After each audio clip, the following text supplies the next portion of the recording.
बच्चों, अभी जो मैं क्वेश्चन एक्सप्लेन करने वाला हूँ, ये क्वेश्चंस मैंने एनसीईआरटी बुक से लिया हूँ और ये क्लास 9 का क्वेश्चंस है। चैप्टर्स का नाम है number system. Now see the question number 2। Find 5 rational number between 3/5 and 4/5।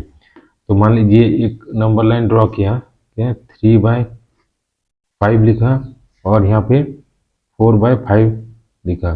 तो बोल रहा है कि 3/5 और 4/5 के बीच में मुझे 5 रैशनल नंबर लिखना है। देखिए अभी क्या है कि इसका डिनोमिनेटर सेम है, तो 3 के बाद 4 आता है, तो मतलब कि हम डायरेक्ट इसका बीच में नंबर नहीं निकाल सकते हैं। तो अभी क्या है कि इसको हम दो मेथड से बनाते हैं। तो मान लीजिए a इक्वल टू कितना है 3/5 है और b इक्वल टू कितना है 4/5 है। तो देखिए अभी हम न्यूमरेटर डिनोमिनेटर को सेम नंबर से मल्टीप्लाई करते हैं तो कितना आता है। मान लीजिए हम यहाँ पे 8 से मल्टीप्लाई करते हैं न्यूमरेटर डिनोमिनेटर, तो 8 थी जा 24 बाय कितना हो गया 8 5 जा 40। उसी तरह b को भी हम 8 से करते हैं न्यूमरेटर डिनोमिनेटर को मल्टीप्लाई, तो 8 4 जा 32 और 8 5 जा 40। अब देखिए यहाँ पे 24 से लेके 32 के बीच में हमको 6 रैशनल नंबर मिल जाएगा। कैसे, देखिए 24 यहाँ पे लिखा 24/40, डिनोमिनेटर सेम है तो हम 24/40 लिखते हैं। इसके बाद कितना 23/40 लिख सकते हैं। इसी तरह 22/40, इसके बाद कितना हो गया 21/40, इसके बाद कितना हो गया 1 2 3 4 या 20/40, ठीक है डैश। इसके बाद 32/40 लिख सकते हैं। तो हम यहाँ से 5 रैशनल नंबर निकाल सकते हैं। ये मेरा फर्स्ट मेथड है। सेकेंड मेथड हम क्या है, सेकेंड मेथड हम बताते हैं आपको। तो ए का वैल्यू कितना है 3/5 और बी का वैल्यू कितना है 4/5 है। तो हम क्या करते हैं, जो फॉर्मूला मीन निकालने के लिए, तो a प्लस b/2 के फॉर्म, a इक्वल कितना है 3/5 प्लस b का वैल्यू कितना 4/5 और डिवाइडेड बाय 2। तो कितना मेरा एलसीएम हो गया 5 हो गया, तो 3 + 4 और डिवाइडेड बाय 2, तो कितना हो गया दैट इज 7/10। 7/10 आ गया एक। तो यहाँ पे कितना 3/5 और 4/5 के बीच में एक रैशनल नंबर कितना हो गया 7/10 हो गया।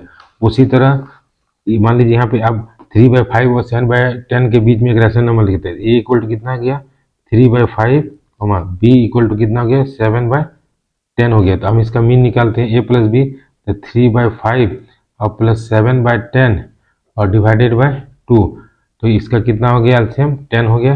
5 2 6 प्लस 7 2, तो कितना 13/20।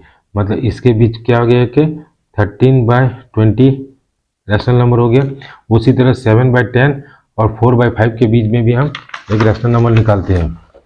तो ए का वैल्यू कितना हो गया,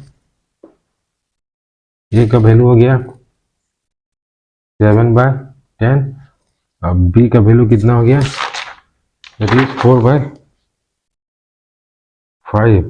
तो a plus b/2 that is 7/10 और प्लस 4/5 डिवाइडेड बाय 2, तो कितना इसका एलसीएम हो गया 10 हो गया। तो यहाँ पे कितना लिखेंगे 7 + 8/2 दैट इज इक्वल टू 15/20। मतलब 7/10 और 4/5 के बीच में कौन सा 10 आ गया दैट इज 15 यहाँ पे कितना आ गया 15/20, जो इसको हम 5 से 5 3/4 भी लिख सकते हैं, ठीक है। तो मुझे 1 2 3 मिला रैशनल नंबर और मुझे और 2 निकालना है।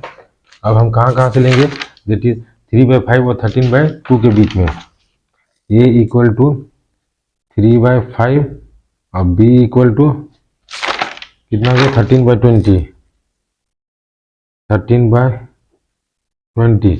तो क्या दैट इज 3/5 प्लस 13/20 और divided by 2, this implies 20। 5 4 4 12 plus 13/2 that is कितना गया 25/40। तो मेरा एक रैशनल नंबर 25/40 14 किसके किसके बीच में, इसके बीच में, दैट इज इसके बीच में 3/5 और 30 में कितना आ गया मेरा 25/40। उसी तरह हम 7/10 और 3/4 के बीच में ले लेते हैं। a इक्वल टू 7/10 और b इक्वल टू 3/4 के बीच में लेते हैं, ठीक है। तो अब क्या करते हैं 7/10 और प्लस 3/4 डिवाइडेड बाई 2। अब हम इसका एलसीएम लेंगे तो कितना होगा 20 होगा, तो 2 14 अब प्लस 4 5 15/2, तो इसका दैट इज इक्वल टू कितना हो गया 29/40, मतलब 7/10 और 3/4। तो यहाँ पे एक रैशनल नंबर कितना हो गया 29/40। तो अब हमको 5 रैशनल नंबर क्या क्या मिल गया, दैट इज हम इसे लिख सकते हैं, that is 3/5 greater than less than 25/40 less than 13/20 less than 7/10 less than 29/40 less than 3/4 less than 4/5। तो मेरा 1 2 3 4 5 ये भी रैशनल नंबर से किसके बीच में 3/5 और 4/5 के बीच में। So this is the second method for solving this questions. Thank you for watching this video and have a nice day.